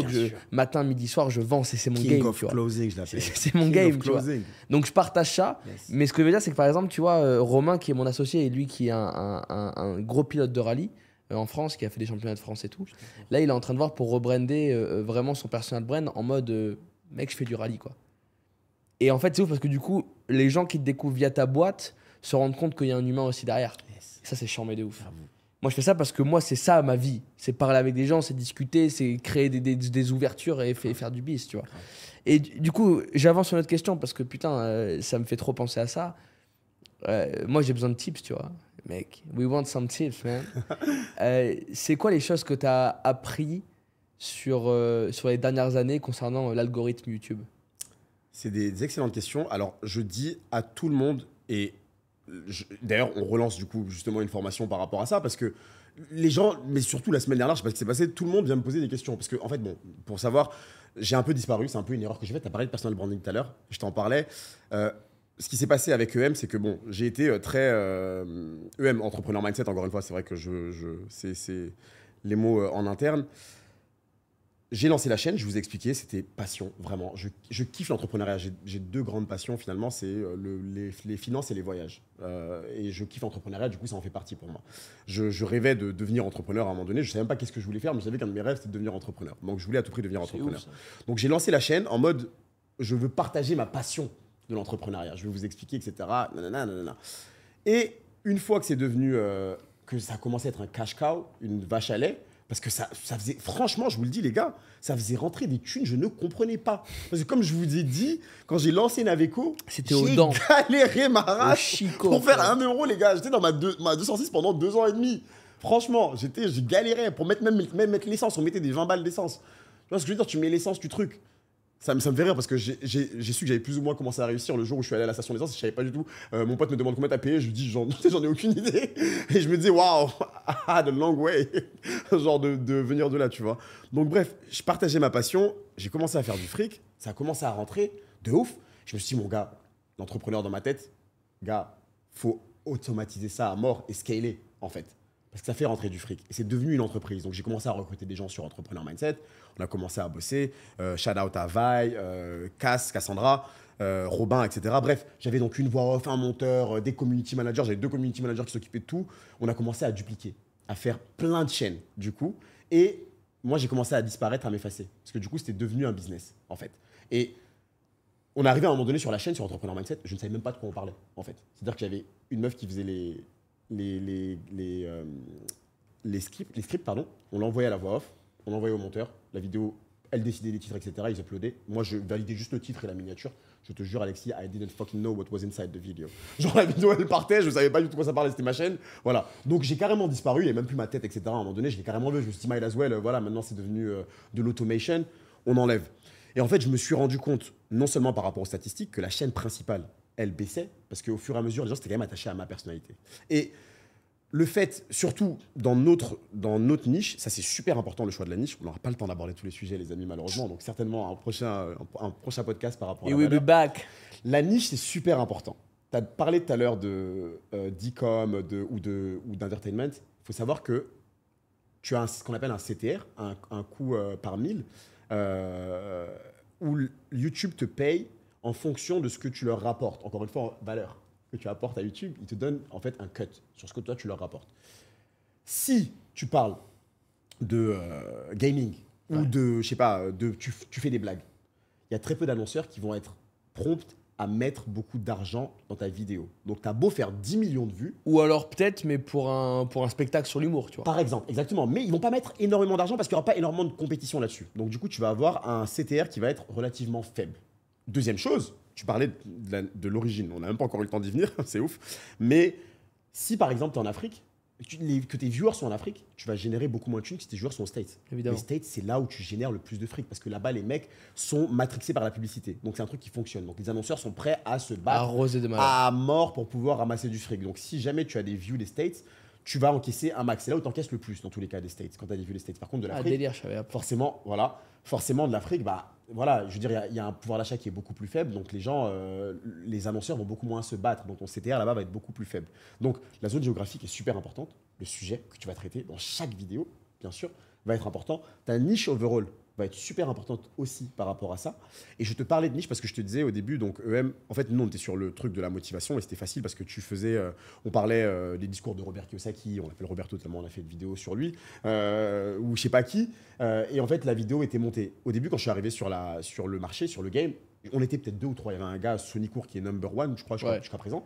H5, non. H5 motivation. C'était ça avant. Yes, qui m'a énormément inspiré. D'ailleurs, franchement, ces deux-là, les gars, voilà, j'ai encore jamais eu le temps de reach out to them, mais le jour où j'aurai l'opportunité, je le ferai. Ils m'ont énormément inspiré tous les deux. Franchement, Sonicourt et H5 Motivation. Moi, déjà, ils me motivaient avant que je me lance. Sonicourt notamment. Et lui, avant, ça avait un autre nom, sa chaîne. Argent Entrepreneur. Ah Argent ouais Entrepreneur. Argent. Comment tu dis Argent Entrepreneur. C'est Argent un jeu de mots entre Entrepreneur. argent et entrepreneur. Argent Entrepreneur. Ok, je me rappelle la app. Il était, voilà, ils m'ont énormément motivé et je me suis énormément inspiré d'eux. Donc on était dans ce game-là, on était 3. Une fois que moi je suis arrivé, après, donc on générait beaucoup de cash. Il y a eu 1 milliard de copycats. Tout le monde l'a fait. de copycats qui sont arrivés. Je te dis, entrepreneurs inspirés, motivés, détermination, entrepreneurs, etc. Il y a un gars, carrément, la dernière fois, mon associé m'envoie une capture d'écran sur Instagram. Il y a un gars qui a repris le logo d'EM qui a un lion jaune. Il croyait que c'était EM. Il m'a dit, ah ouais, mais t'as lancé une nouvelle page, il y a 47 000 abonnés. Les textes étaient exactement les mêmes, je te c'est jure. chaud. Et on a eu 1 milliard de copycats qui sont arrivés sur le truc. Et en fait, il y a un truc aussi, et bravo à eux. Je veux dire, encore une fois, comme j'ai dit, si jamais il y en a un qui a pavé la voie et qui a de la concurrence, ça veut dire qu'il y a du business. Donc bravo à eux, ils se sont lancés, c'est magnifique. Le problème pour nous, pour le coup, c'est bien la compétition, justement, parce que ça t'empêche de dormir. On s'est endormi sur nos Rester lauriers. aux aguets. Nous, on s'est endormi sur nos lauriers. On faisait le truc. Je te dis, Alexis, on on avait un process qui était fluide, en fait. Je te dis, le script, boum, envoyait la voix off, bam, bam, bam. Les vidéos, elles sortaient everyday. Il y avait les vidéos. On encaissait, c'était clean. Les intégrations, les mecs écrivaient, ouais, on veut vous payer tant pour pouvoir faire l'intégration. Ok, là, c'est moi, je validais, voilà. Ok, ça, moi, je trouve que ça va parler à la communauté. Super important aussi parce que la communauté, ils sont abonnés pour toi. Donc, Bien sûr. tu ne dois pas les entuber. Tu dois en profiter pour leur proposer des choses qui les intéressent réellement. Par exemple, on a parlé une fois d'or, c'était une vidéo sur l'or. Il y a un gars qui a reach out, il vendait de l'or, etc. Je sais pas quoi, une entreprise. Je me suis dit, c'est parfait, c'est exactement ce qu'on veut parce que les gens nous posaient la question, ouais, mais on l'achète où l'or? Parce que vous en parlez, mais les gars, comment est-ce qu'on peut acheter de l'or? Ouais. Les gars, ils proposaient de l'or en ligne, etc. En Suisse, je sais pas quoi. Parfait. Intégration payée. Donc le process était fluide. On encaissait, tout allait bien. Tout allait bien dans le meilleur des mondes. Mais ça n'a pas duré longtemps parce que dans la vie, tu peux jamais te reposer sur tes lauriers. Il y a toujours un jeune motherfucker qui a plus faim que toi. Il y a toujours un gars qui arrive qui a plus les crocs que toi, en fait, tu vois, dans la vie, quand t'es rassasié. T'arrives au début, t'as la dalle. C'est pas qu'il y a la dalle, t'es là, tu veux truquer. Mais après, toi, t'es là, t'es un peu rassasié, t'es calé, t'es comme ça. Le jeune, il arrive, il a faim, il vient, il te bouffe, tu vois ce que je veux dire? Donc ils sont arrivés, les jeunes, ils sont arrivés. Il y a des gars qui sont arrivés, c'était lourd. Et tu te dis, ah putain, je me suis trop calmé. Exactement. Je suis trop détendu. Les mecs, ils arrivaient avec des montages du turfu, tu vois ce que je veux c'est dire? trop C'est des chaud. montages des States. Ils venaient, boum, le montage dynamique, je sais pas quoi, on avait des vieux montages tout pété, éclaté et tout. Les mecs, ils arrivaient avec des trucs de ouf. Donc forcément, qu'est-ce qui s'est passé? Vu qu'il n'y avait aucun attachement à plus personne, les gens étaient juste là pour entrepreneur mindset, mais pour avoir leur dose de motivation ou de news ou whatever, bah, ils ont un mec qui fait un montage 100 fois mieux. La voix, elle est 100 fois mieux posée. La miniature, elle est 100 fois plus clean. Bah, je me barre chez les piscines à côté, en fait. Je veux dire, ton pain, mon gars, il est resté coincé, tu vois, Il est mort. En 2000, tu vois, c'est fini. C'est over. Donc, du coup, boum, les stats, petit à petit, ça s'est vraiment fait progressivement, petit à petit. No more money, where is the cash? Like, where is my fucking cash cow? Elle est où ma vache à lait? Tu vois ce que je veux dire? Et à un moment donné, je me rends compte que, ouais, on passe de, je sais pas, en CPM, on générait en YouTube Ads, en revenus, seulement payé par YouTube, je ne parle pas des intégrations, environ 10 000 € par mois. C'était le montant, je crois, un peu au pic. On générait 10 000 balles par mois. Ah non, ok, au pic. Au pic. C'était vraiment au pic. On faisait, mais tous les mois, on l'a fait quand même on a regular basis. Genre, on l'a fait plusieurs fois. 10 000 balles, 10 000 balles, 10 000 balles. Aux alentours, 9 000, 11 000, etc. Ça montait. Mais on va dire à peu près 10 000. Et au fur et à mesure, ça a commencé à baisser. Un jour, je me réveille, je me dis, déjà même pour payer toute la team, en fait, il faut que le truc il tourne. Tu vois ce que je veux dire? Genre, on n'arrive même plus à couvrir les charges en fait, de l'équipe. Ah ouais. Ça commence à baisser, on n'arrive plus à couvrir les charges. Je me suis dit, mon gars, il faut que tu réagisses, il faut que tu fasses quelque chose. Soit on change carrément le business model, soit, bref, en tout cas, il faut se bouger. Et ça, c'est le propre de toutes les entreprises. Je pense que tu l'as eu 1 milliard de fois dans ton business. Réussir à être flexible, à se réinventer, Toujours. à surfer le marché. Toujours. Je kiffe. Je fais encore une digression. Je kiffe The Rock. The Rock, c'est un modèle pour moi par rapport à ça. C'est un mec qui a toujours su se réinventer. Il a commencé le catch, il n'avait pas du tout le même rôle qu'il avait quand il est devenu The Rock. C'était un gars, le nice guy, etc. Je sais pas quoi. Il s'est rendu compte que ça marchait plus. Au bout d'un moment, boum, il a dit voilà, je deviens le vilain. I became the villain. Ensuite, il est arrivé dans le cinéma, il a dit moi, je vais faire comme Will Smith. Donc, il s'est adapté, etc. Et il faut constamment avoir ce mindset de se dire ouais, je veux garder la faim, la jeunesse pour être agile, tu vois. Et donc, du coup, je me suis dit bon. Qu'est-ce qu'on va faire? Dans un premier temps, je me suis dit, on va analyser le marché, qu'est-ce qui fonctionne et qu'est-ce qui te plaît aussi parce que c'est important. Je me suis dit, on va parler de géopolitique. On a commencé à parler de géopolitique sur la chaîne, mais j'étais toujours pas réapparu. J'ai recommencé par contre à faire des voix off. Donc c'était ma voix qui posait parfois. Donc j'avais ma voix off, mais parfois je posais en voix off. Donc on parlait de géopolitique. Il y a deux problèmes par rapport à la géopolitique. C'est un truc qui marche super bien parce que c'est de l'actualité, les gens ils kiffent. Ils kiffent de ouf. Ils sont vénères en plus. Voilà, Poutine, Ça a bougé, tout s'appelle dans tous les sens. Tu mets la tête de Poutine, je te le dis, ça clique à mort. Des 20% de clics par impression, ça décolle, tu vois. Toujours, c'est number one la vidéo. Il y a deux problèmes. C'est que non seulement c'est très négatif, et moi je suis quelqu'un, et c'est pour ça que je te kiffe. T'es à l'antipode de ça. Ah, moi je peux pas avoir de négatif. Faut que ça smile. Moi t'es négatif, je te coupe. C'est aussi simple que ça dans la life. Donc il y avait énormément de négativité. Et deuxièmement, ça rapportait pas de thunes. Parce que les annonceurs, justement, en revenant à la négativité, bah, les annonceurs ils veulent pas apparaître sur un truc où tu parles de Poutine a bombé l'autre ou l'autre a bombé je sais pas quoi, etc. Tu vois, ils ont pas envie. Donc les vidéos elles cartonnaient. Mais pas d'oseille. Niveau bif, non, il n'y avait rien du tout. Et là, je me suis dit, mon gars, ok, tu sais quoi, go back to basics. Qu'est-ce que tu as kiffé faire à la base? C'était partager, toi, tes insights avec ta communauté. Donc, réapparaît. Petite anecdote, c'est marrant. Faut rigoler un peu, là, pour rigoler. Qu'est-ce qui s'est passé quand j'ai commencé à parler de géopolitique? Les mecs qui s'abonnaient à la chaîne, c'était que des gens d'extrême droite. Pas mal d'extrême droite. La chaîne number one qui était la plus regardée, Alexis, parce que YouTube vous le dit, les gars, quand vous allez dans les statistiques. Moi, j'adore les statistiques. Je vous ai dit au début, j'adore les chiffres. Donc, je suis un fou de statistiques. J'adore. C'est la première chose que je faisais, c'était aller sur YouTube Analytics. Les première stats, chaîne où les gens étaient abonnés, en dehors d'Entrepreneur Mindset, les nouveaux abonnés, c'était Florian Philippot. Deuxième, MLP, Marine Le Pen. Qu'est-ce qui s'est passé quand j'ai Ils ont vu que t'étais blague, frère. Mais justement, je rebrande, je remets ma tête. Tu mets ta je remets gueule. ma grosse gueule comme ça. Bro, mort de rire. Les premiers commentaires, c'était putain, c'est un Africain qui nous donne la leçon, je sais pas quoi. Je te jure, mort de rire. J'étais mort de rire. C'était un truc de ouf. Donc, bref, ces gens-là, ils sont en train de partir petit à petit parce qu'au fur et à mesure, Ouais, ça ils trie. voient Ouais. ma gueule, voilà, tu vois, ils sont en train de partir au fur et à mesure. Mais c'est marrant, ça, c'était la petite anecdote, Délire, gaulerie, voilà, c'était super drôle. Et du coup, je suis revenu sur mon branding à moi. En fait, je sais que les gens sont attachés. Les meilleurs moments de la chaîne, là, on a fait les meilleurs stats. C'était au moment où c'est moi qui donnais les insights. C'est là où je kiffais le plus d'ailleurs pour le coup, parce que forcément j'étais dedans, je rencontrais des gens, j'ai rencontré énormément de gens grâce à Entrepreneur Mindset, tu vois. Et là pendant ces 2 dernières années, bah, ça s'est arrêté parce que forcément j'étais plus dessus. Je dirais, les gens me demandaient ouais c'est quoi ta chaîne, ils disaient allez bah t'es pas dessus, ça m'intéresse pas en fait, tu vois, quand je parlais avec des gens. Et du coup je me suis dit ok, on fait 360 degrés, on revient 180. du coup, 180 pardon. 360 tu on reviens revient au droit, point de quoi. départ, t'as raison, pas grave. C'est un peu, mais c'est un peu ce que j'essaie de faire par rapport au point de départ. Ah de oui, départ. oui. Voilà, j'étais revenir du coup au point de départ. Mais oui, sur le principe, vu que j'étais parti à 180 degrés, on fait un autre 180. Donc on le fait. Là, je suis de retour. J'ai remis ma tête. J'ai recommencé à nouer des liens avec la communauté. Je me rends compte que petit à petit, justement, ça commence à reprendre. Et donc voilà. Et pour répondre à ta question. Ce frère, moi je demandais des tips. Parce que comme je t'ai Il dit, veut rien me donner. ah mais laisse tomber, franchement je t'ai quand même donné des tips sur le CTR, sur le Ouais. bif. Fais des vidéos, si tu veux faire du fric, fais des Mais vidéos moi, je qui suis parlent, moi, je qui pas parlent pour de l'oseille. business. Ouais, mais pour les gens que ça intéresse, si jamais vous voulez faire du fric easy, parlez de business et parlez aux States, parlez aux Américains, c'est là où le CTR il va être le plus élevé. Voilà, ça c'est le tips number one. Mais le vrai tips, c'est prenez YouTube comme une boutique de pneus par exemple. Vous avez une boutique de pneus, il faut que votre devanture soit ultra stylée pour que les gens rentrent, parce que les gens ne vous connaissent pas, cherchent des pneus, mais il y a une rue, il n'y a que des boutiques y a de que pneus. ça. Il y a que des boutiques de pneus. Et il y a Carrefour qui est là. Donc Carrefour, tout le monde connaît et ils savent qu'ils peuvent trouver des pneus là-bas. Qu'est-ce que je fais pour que les gens rentrent dans ma boutique? Il faut que la devanture soit chambée. C'est quoi ta value, frère? Voilà. Donc là, et ça, l'entrée de la boutique, la devanture, c'est la miniature. C'est la C'est minia. par cette porte que les gens rentrent dans ta vidéo. La minia, c'est le Miniature, truc fort. je dis aux gens, si vous devez retenir 2 choses pour percer sur YouTube, c'est taux de clic par impression et taux de rétention. Les gens rentrent dans la boutique et les gens restent dans la boutique. Donc, taux de clic par impression, c'est ton titre et ta miniature. Exactement. Pour qu'en gros, sur 1000 personnes qui voient ta miniature, il y en ait X% qui cliquent le plus possible. Yes. Et le taux de rétention, c'est la value que tu partages. Exactement. Ça, par contre, we can do nothing for you. Il faut Ouais. que tu donnes de la valeur. Faut en que tu fait. sois bon, mec. Il faut juste que tu sois bon et que tu donnes de la valeur un maximum. Et surtout, que ce soit en cohérence avec ce que tu as annoncé sur la porte, sur la devanture. Si jamais tu as écrit meilleur pneu du monde, inéclatable, ça ne pète jamais, et que le mec il t'achète un pneu et que dès qu'il l'a monté, le pneu il éclate, bah il regarde. Ça, pourtant, tu sais, il y en a plein qui mettent des titres ultra putaclic, mais ça correspond à 1 seconde de la vidéo, genre. Mais ça schémare. Il y en a pour qui ça. Alors, vois ça va schémar. Mais parce sur le court terme. Voilà, exactement. Alors, si la personne a l'impression... En fait, il faut juste pas l'entuber. Parce que on est dans l'économie de l'attention. C'est ce qui a le plus de valeur aujourd'hui. Pourquoi ces grands groupes Bien se sûr, battent bien à sûr, coups de bien sûr. milliards pour pouvoir avoir notre attention à tous. Et c'est de plus en plus dur parce qu'il y a de plus en plus De de ouf. plateformes dans tous les sens.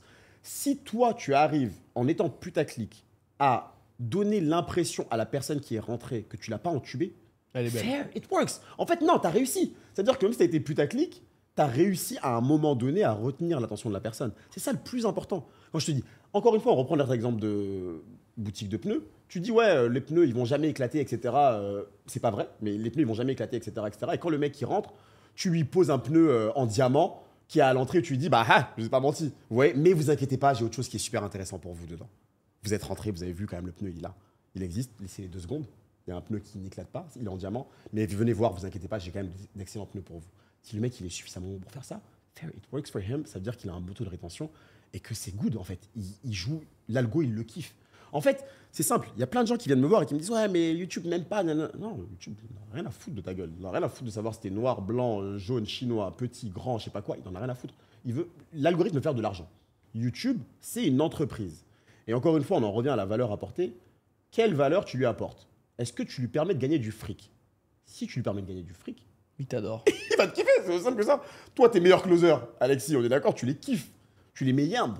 Ils te permettent de gagner du fric. Tu les mets Bien bien. sûr, tu les gardes au max, là. Donc, est-ce que tes meilleurs closers vont te dire ouais, tu m'aimes pas, Alexis, tu m'aimes pas? Eh non. Eh non. Ils savent. Voilà. Par contre, le petit dernier qui arrive et qui fout la merde, qui fout le sbul.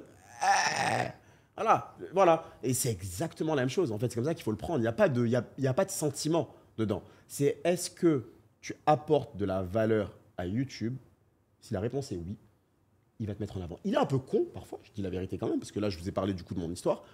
Il n'a toujours pas capté que j'ai arrêté de parler de géopolitique. Donc il continue quand même à proposer ma vidéo aux gars de MLP. Tu vois ce que je veux dire? Genre il continue à leur proposer. Et surtout il a pas compris que j'étais noir aussi parce que, wesh les gars, vous avez pas compris qu'ils vont pas cliquer, bordel de merde. Arrête de leur proposer mes vidéos, tu vois. Donc, mais c'est normal parce que je l'ai tellement abreuvé pendant longtemps de ça que lui, pour lui, il est persuadé que je fais ça. Il était content en plus, Talgo, à un moment donné quand même parce que même si je générais pas énormément de fric, les gens restaient et revenaient pour ça, tu vois, donc c'était quand même un signal positif pour lui. Donc il veut continuer à parler à ces gens-là, il dit mais wesh, pourquoi ces gens-là ils veulent plus? Donc s'il y a uniquement 2 rules pour faire en sorte que YouTube t'aime bien, c'est gros CTR et grosse rétention. As simple as that, vraiment. Vraiment, tu dois retenir ces 2 trucs-là. Ça c'est vraiment la base de la base. Maintenant, une fois que tu as mis ça en place, après, il y a plein de techniques pour pouvoir le faire. Tu vois, et comment améliorer, comment scaler, comment générer du fric par rapport à ça, qu'est-ce que tu dois faire. Mais c'est les 2 trucs que tu dois retenir. Et surtout que, je le dis souvent, YouTube, pour moi, c'est la meilleure plateforme qui existe. Parce que c'est la plus difficile, parce que pour qu'une personne s'abonne, je sais pas si c'est ton cas, mais moi, je suis abonné peut-être à... Allez, maintenant, aujourd'hui que je suis dans le business, je me suis abonné à beaucoup plus de chaînes, mais je dois être abonné à une trentaine de chaînes aujourd'hui. Mais avant de me lancer dans le game, je devais être abonné à une dizaine de chaînes à tout péter. Et sur une dizaine, je vais peut-être regarder vraiment 2-3 chaînes assez régulièrement. Et parce que une fois que tu t'abonnes à YouTube, c'est que tu as vraiment donné ton consentement. C'est-à-dire que tu as passé suffisamment de temps sur la gueule de la personne, la chaîne de la personne. Pour vouloir rester avec lui. Pour te dire, alors qu'Instagram, c'est facile. Tu vois, un beau truc, un bel habit, une belle baraque, la meuf, elle a mis ses fesses d'une certaine manière, etc. Voilà, t'es là, t'es abonné, c'est facile, tu vois. YouTube, par contre, la personne, une fois qu'elle s'est abonnée, c'est qu'elle t'a donné sa confiance. Et pour moi, c'est la meilleure plateforme par rapport à ça parce que c'est là où la valeur est vraiment. Parce qu'une fois qu'elle a confiance en toi, la communauté, bah, tu peux proposer tout ce que tu veux aussi. Et deuxième chose, pour en revenir au CTR, un autre tips gratos, c'est que YouTube te permet de la modifier un nombre illimité. Donc ça, tu peux y aller à mort. Tu peux modifier sans aucun souci. Tu vois, donc il n'y a pas d'excuse en fait. Ça m'est arrivé, mais vraiment, Alexis, je rigole pas, c'est pas un truc. J'ai dû modifier sur certaines vidéos plus de 100 fois la miniature pour qu'elle fonctionne, je te jure.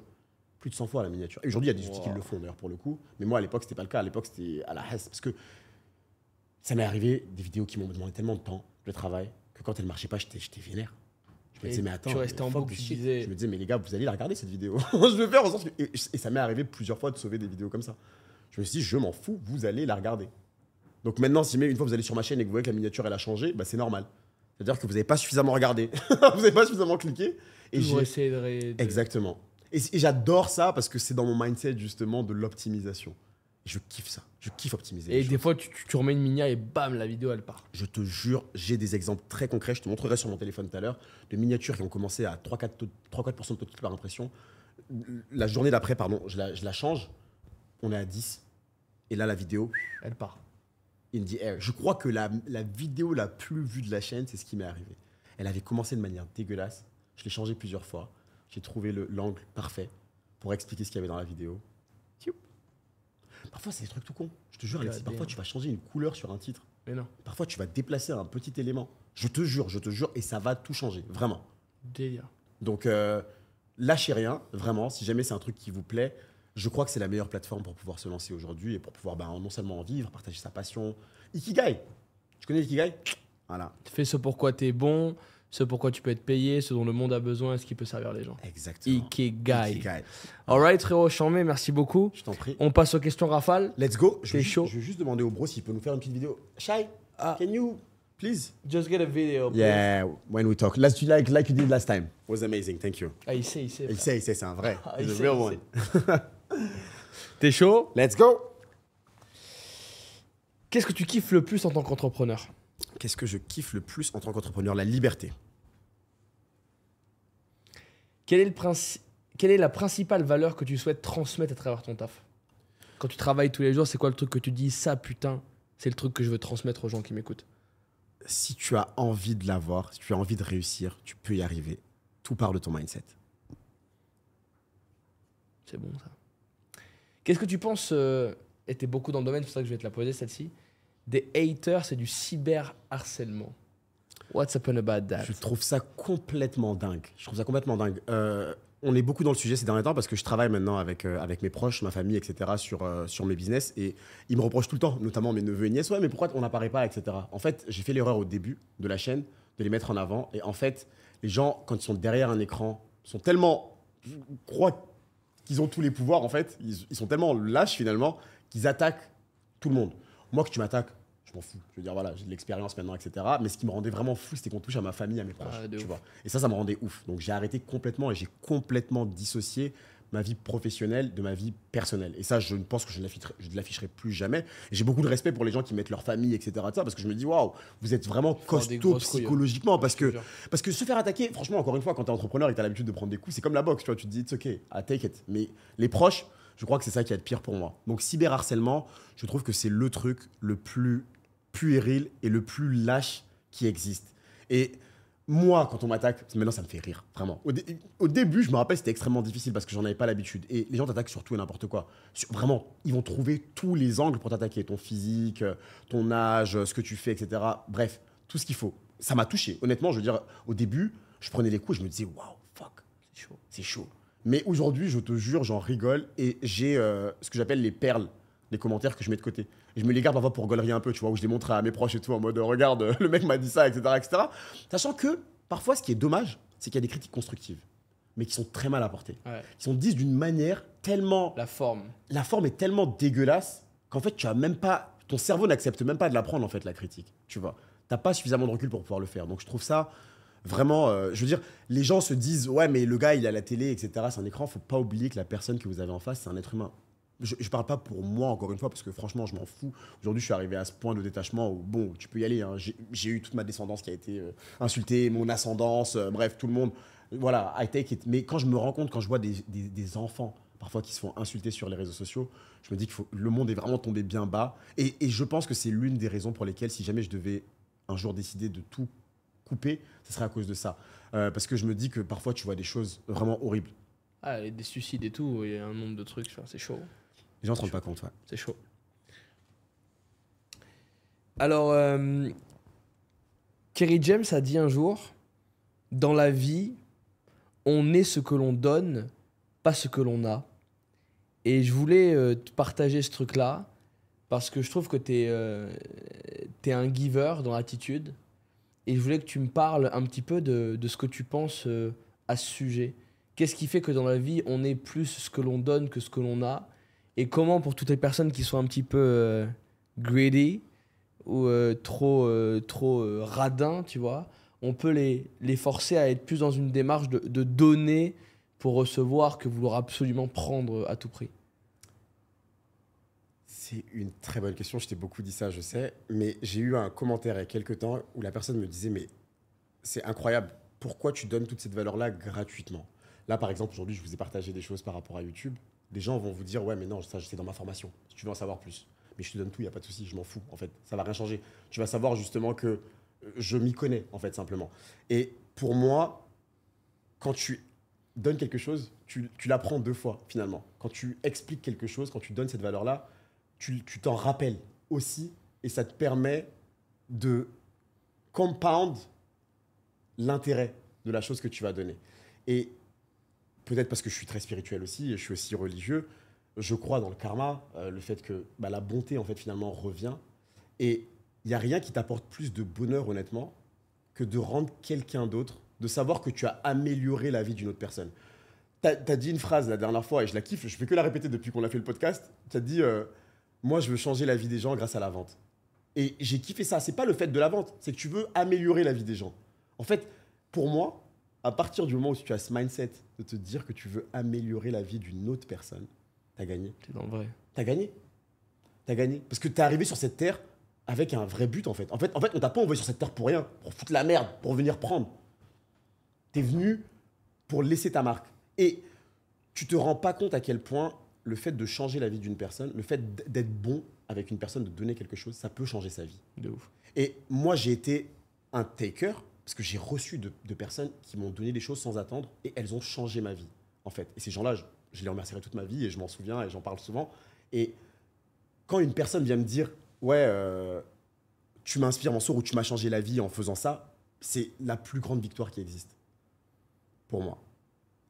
J'en mets. Comment tu fais pour rester positif dans les moments difficiles, Cowboy?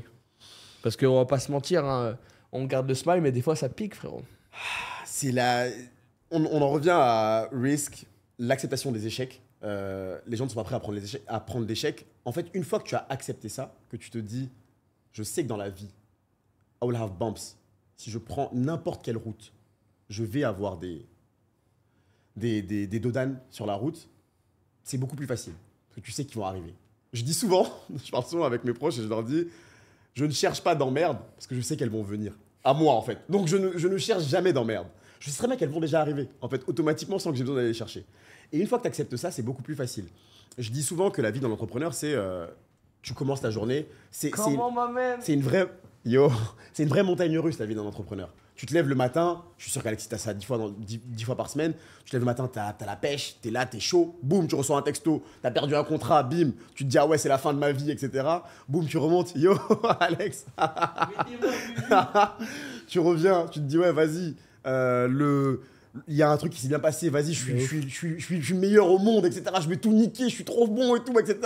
Tu te reprends une claque. L'heure d'après, en fait, t'acceptes ça, tout simplement. Et maintenant, en fait, comment est-ce que je fais pour répondre à ta question? J'ai des moyens mémotechniques qui font que quand je suis dans une phase down, automatiquement, je me dis que je sais que ça va durer X temps et que je dois faire telle chose pour en sortir. Et ça passe, en fait, simplement. Très facilement. C'est quoi les 3-4 étapes, c'est quoi le framework par lequel tu passes quand tu sais que c'est chaud et... Je me rends compte que j'ai une mauvaise news. Voilà, je suis down. Je mets un peu de temps quand même. Mon esprit, mon cerveau me met un peu de temps à le capter. Que je commence à tomber. Une fois que... Il y a donc la claque, l'acceptation de la claque. Je me dis, OK, fair, c'est fait. Si tu prends un peu de recul, est-ce que c'est si grave que ça? Donc tu prends un minimum de recul, ça c'est le plus difficile, et on en parlait de l'économie de l'attention, les mecs sont sur leur téléphone tout le temps. Les gens ont énormément de mal, Alexis, moi je le demande à tous mes proches, de prendre 5 minutes pour réfléchir. Je te jure, les gens n'arrivent pas à prendre 5 minutes pour se dire à step back. Donc c'est ce que je fais, je prends 5 minutes et je me dis, ok, t'as perdu tel contrat par exemple, ok, is it that bad? Parfois ça l'est, parfois c'est vraiment catastrophique, parfois c'est vraiment relou de ouf. Donc voilà, si c'est pas si grave que ça, bon bah ok, c'est pas si grave que ça, prends un temps de souffler et concentre-toi du coup sur le positif. Si c'est si grave que ça, qu'est-ce que tu as appris de la perte de ce contrat-là? Parce que forcément, you live, you learn. You learn or you lose. Mais moi, je préfère learn, toujours. Apprendre. Qu'est-ce que j'ai appris de cet échec-là? Donc, il y a toujours une leçon à apprendre. Toujours. Les gens vont me dire, ouais, mais il y a des situations catastrophiques, etc. Il n'y a rien à apprendre. Tu peux apprendre un truc, c'est sûr et certain. Qu'est-ce que j'en ai appris? Bah, finalement, ça m'a appris un truc. Est-ce que c'est si mal que ça? Bah non, parce que j'ai appris quelque chose. Je suis meilleur grâce à ce truc-là que je ne l'étais avant. Et d'ailleurs, souvent, l'oseille que tu perds, il est proportionnel à la leçon que tu prends. Exactement. Même si des fois ça pique et que c'est chaud de se dire putain, voilà, c'est vraiment relou. Ouais, parfois. Mais en vrai, l'oseille que tu as perdu souvent, parce que évidemment que quand tu perds juste un peu d'oseille, tu peux recommencer la même connerie. Mais là, quand tu prends une grosse claque et que c'est dur, tu recommences pas une deuxième fois. Exactement. Mais c'est ça, c'est ça la folie, c'est d'essayer toujours de faire la même chose en espérant un résultat différent. Einstein a dit ça. Voilà, exactement. La folie est de faire tous les jours la même chose et d'attendre des résultats différents, Cowboy. T'aimes bien Léopard comme ça ou pas? Kiff, charmé. T'aimes bien ou pas Léopard? Je leur prends la tête parce que j'ai moi pas vu nos ordi là, t'es dans la salle. Tu sais, là, on a l'impression que tu sors soit d'un safari, soit. Oh, il est dur avec voilà. T'es dur. Ah, grave, exactement. Alright, mon frérot, écoute, merci infiniment d'être venu. J'ai appris full truc. Super. Donc Bah, c'est écoute, trop stylé. Tu vois, ça, c'est mon plus grand kiff. Si tu me dis que t'as c'est un bonheur. Je t'ai servi à quelque chose. Albon, moi avec ma toute petite communauté à côté de ces centaines de milliers de followers, allez quand même le suivre, allez le voir, allez lui mettre un like, un commentaire parce que c'est un vrai mec bon et putain, et des mecs bons de nos jours, on en fait peu, en tout cas c'est compliqué de les trouver. T'as un truc à dire, un truc à partager tes réseaux, ton truc, vendre quelque chose, it's time to do it, man. Non, franchement, venez kiffer, on parle ensemble, y a pas de souci. Je veux dire, j'ai repris du coup, en parlant de personal branding, du coup, j'ai repris le compte Entrepreneur Mindset. Voilà, c'est moi qui suis de retour. Je suis de retour dans le game, I'm back in the game, guys. Venez parler, on discute, je vous donne des conseils, y a pas de souci. Vous avez des questions sur YouTube, comment ça fonctionne, venez, c'est free, on discute, on kiffe. Et puis voilà.